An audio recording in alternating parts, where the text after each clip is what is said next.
Hey everyone, working author here. I have a new book that I wanted to share.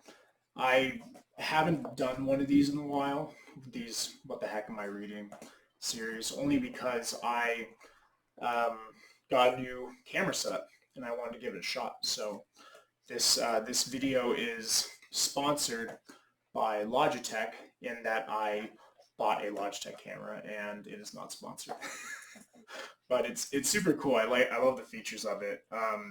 You get this whole cool recording interface and these cool layouts and stuff. Sort of the basic bitch of webcam stuff. So, but anyways, it works. It's awesome, and it's not a $500 GoPro. So, the book that I'm reading today is called Ghost in the Shell, which this is a fairly popular property in Japan. It's based off of a manga, which was then turned into an incredible movie. If you guys haven't seen it, I would highly recommend seeing Ghost in the Shell, the original 1995 film. Um, and they had some TV series that happened after the fact. The standalone complex is really good. You can find that on iTunes and it is worth every penny to buy because it's essentially kind of like this cool government espionage property. So essentially, to give you guys some background, this volume takes place after the initial sort of groundbreaking comic book work that Shiro Masamune did in the first one, which was then taken and made into a film that was really famous and amazing. Um, this is sort of like almost a collection of short stories. They call it Human Error Processor Volume 1.5 because it sort of takes place in interim between the first and second and has a lot of nice kind of almost short story format um, issues that are kind of cool and espionage, and you get to see sort of where it all came from. And especially with Cyberpunk 2077 coming out, which I am super excited for. A lot of what William Gibson laid as his groundwork uh, in Neuromancer and Burning Chrome and all these other like introductory cyberpunk pieces that essentially allowed properties like Ghost in the Shell or Cyberpunk 2017, I think, was the initial role-playing tabletop game. So all of that to say, Ghost in the Shell was sort of a product of this explosion of cyberpunk properties in the late 80s, early 90s.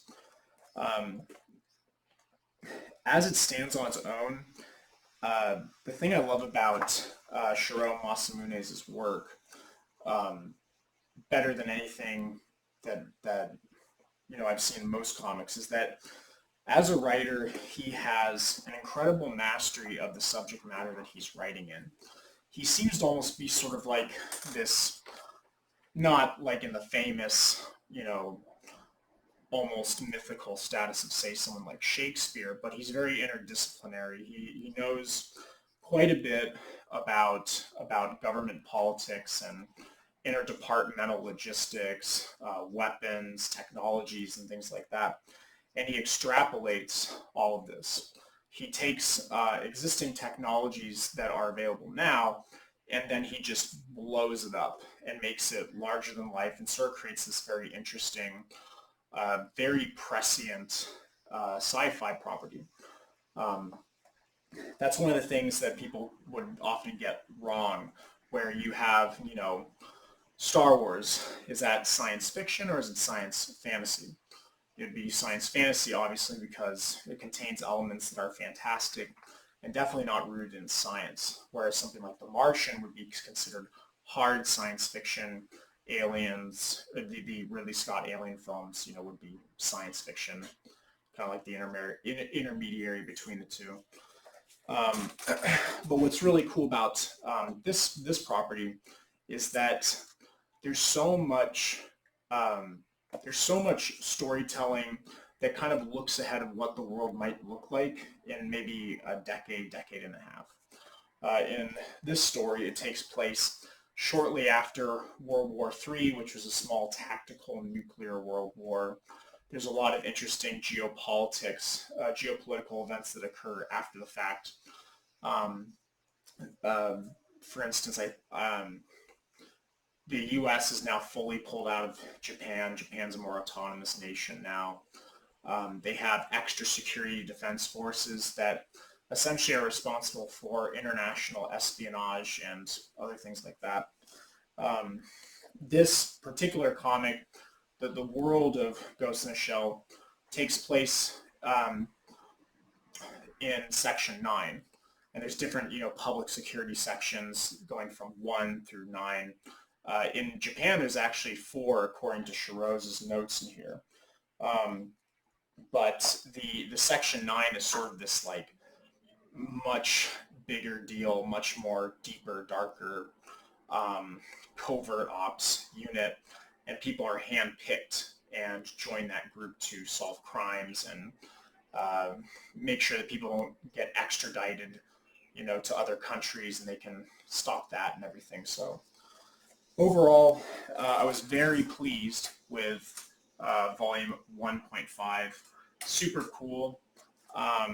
Lots of great footnotes from Shirow Masamune, which is interesting because you get to sort of see his sort of internal perspective on the property.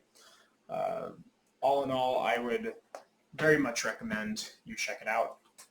I hope you enjoyed the new format. It's definitely going to get some getting used to, but I am very excited for how it turns out. So anyways, thanks guys, and I'll see you next time.